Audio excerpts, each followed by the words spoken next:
Shalom, peace and blessings, shalom. I'm coming to you with some understanding on some very important situations and topics that's going on, things that I've known for a while now. So what I'm doing is I'm going to give some insight on it. And if you want more insight or information on it, you can check my book I got coming out called The Knowledge of the Truth. And in my book, I have a chapter titled the LGBT movement. And I'm going to touch on that a little bit because, like I say, it's some understanding that we need and that the whole world, need to have understanding and be enlightened on. Because it's really ridiculous, the level that these people go to with the things they doing. So we need to be aware of this. I done known this stuff I'm finna say now, like 5 years now myself. So I've been finding out ways, to get understanding to my people, So like what I say, writing this book was one of them. I got a book coming out, it's called The Knowledge of the Truth. You can pick it up, and then I have a chapter titled, if you want to hide something, put it in the book. And I got a chapter in there, titled the LGBT movement. So pick that up when you get a chance to follow me. When it comes to the LGBT movement or whatever, that's an agenda that's orchestrated, that's been in the play, for some time now. You got to understand, when it comes to the LGBT movement, when it comes to that type of situation, you have to think back and understand, when did this start? When did this come about? It started way back with Sodom and Gomorrah. So what should you have understanding on considering these situations here? Sodom and Gomorrah was a time where the Most High God rained fire, down and destroyed Sodom and Gomorrah. Why? Because it got to a point where homosexuality and pedophilia was at an all-time high. This was all before the flood. Understand that. So it got to a point where it was running so rapid where he had to destroy, Sodom and Gomorrah. This is scripture. It's right in Genesis.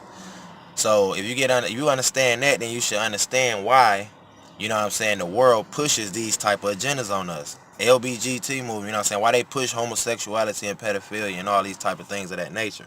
And why we live in a world where they would take the laws of God out of court, and out of schools, but inject, sodomy and give gays the right to marry.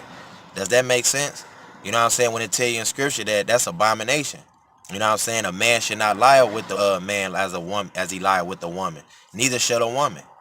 That's abomination. So why would you want to do anything that's abomination or abominable when 7 things out of that the Most High God hated to you in Proverbs 9 and 16 and 9, excuse me, that 7 things the Most High God hates, one of them is abomination.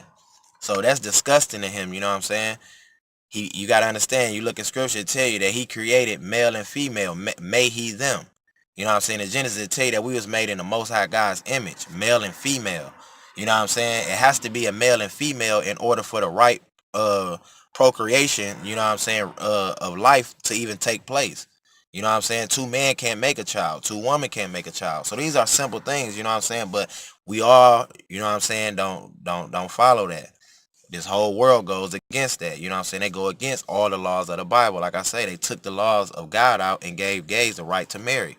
So you have to understand what type of world we live in and the type of people we dealing with that's running this world that would do that type of thing. You see what I'm saying? When they know that's against the Most High God, but it's because they don't worship the Most High God. So next you have to understand, why is it that this situation is a situation, or to the point it's getting to in this earth? This happened before, like I told you, before the flood. You got to go back before the flood. That's one of the reasons why he destroyed the earth. Pedophilia and homosexuality got to an all-time high. Plus, it was giants and dinosaurs in the earth in this time. This is all before the flood. So the Most High God had to destroy the earth with a flood, to consume, because if not, the devil, with all this splicing, all these animals and all this pedophilia going on, they would have consumed mankind. So that's one of the reasons or the purposes for the flood. He had to preserve his seed of Israel. That's why Noah, 2 his wife, and 3 of his sons and their wives, which is 8 people, got on the ark.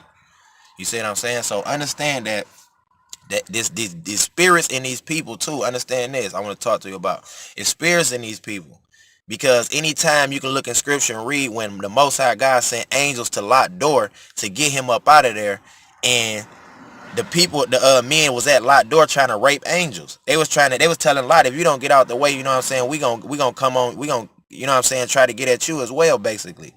But it tell you in scripture, Lot was telling them, why don't y'all do the righteous thing to take my daughters, my daughters, they deal with them. They trying to rape the angels at Lot's door, not even knowing these angels that God sent to get Lot and his wife and them up out of Sodom and Gomorrah before he destroyed it. This is scripture. But we forget this. That's why I say I think this is a generation of amnesia. But now let me bring it up today. You have to look at what's going on. They pushing this on our children. Why let them push this on our children? We don't stand up for our children. Who else will? We won't even stand up for ourselves, let alone our children. Some people won't even stand up for themselves. Mainly men. We have to stand up and take our rightful place in this earth. You know what I'm saying? Because if not, who else gonna do it? You see what I'm saying? So they pushing this on our children. Our children are weak-minded right now. Why? Because everything that they learn and being taught, their mind's going to soak it up like a sponge. That's why I tell you in scripture to train a child up in the way they should go, and it'll never depart from them. So what you instore into your child's mind, you know what I'm saying, now as a child, it will never depart from them as an adult. They will walk with those same morals or same principles or same knowledge or understanding you imputed into them. That's common sense. But why let them program our kids' mind? Malcolm X said it the best. He said, it's a shame when we will sit up and continue to let our enemies or our oppressors teach us. Why we letting them teach us? Why we letting them teach our kids? Why go to these schools or institutions and churches and continue to pay money to be taught lies? Wake up. So they come in. And I'm George Thomas. In Canada, a radical sex ed curriculum being pushed in public schools by the LGBT community has parents afraid their children will become confused and even brainwashed. That's exactly right, George. But as I discovered in my recent trip to Canada, there could be a silver lining. This issue is waking up a sleeping church. A family can be made up in many different ways. It's called SOGI, Sexual Orientation and Gender Identification, a curriculum that teaches public school students across Canada to celebrate the homosexual lifestyle and that gender is fluid. In other words, your gender is not dependent on what parts you were born with, but rather what you feel like in the moment. People that are boys, there's people that are girls. There are people whose gender might be a little bit of both or might even be neither. Lessons include books about transgender children, such as 10,000 Dresses, and songs like the Rainbow Song. Gender won't decide the choices we make. Some boys like dressing up, some girls like catching snakes. The SOGI curriculum started in British Columbia in 2016 and is quickly spreading throughout Canada. I just thought, who decided that this was okay to teach our children? Author and inspirational speaker Laura Lynn Tyler Thompson is a leading voice against the SOGI curriculum. And we are seeing the results of that now because some kids are reacting very emotionally and saying, and they're in fear. Will I suddenly struggle with feeling like a different gender inside of my body? Carrie Simpson of Culture Guard, another leading opponent, calls the curriculum nothing short of child abuse. All those beautiful qualities that make young girls, beautiful girls and women are being basically vilified. The things that make our boys boys are being, taken from them. So things of equating young men to being strong protectors is something that's now evil. But Morgan Auger, a transsexual and supporter, claims it's about acceptance, not indoctrination. The idea is to teach kids that there are gay kids and there are trans kids and there are trans parents and gay parents in our society, and everybody is wanted and desired. After all, that's what our Human Rights Code says, and it's the role of schools to teach the following of our laws, right?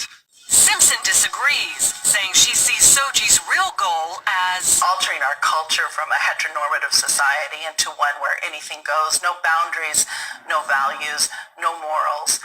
It's a hedonistic cult, basically what they're implying. Another blaring example, drag queen story time. It's happening in Canada and America, where some public schools and libraries invite drag queens, some dressed like horned demons, to read to young children. And it's a social deconstructionist agenda. They're using children, little 5-year-olds, to accomplish this, and parents are waking up and saying no.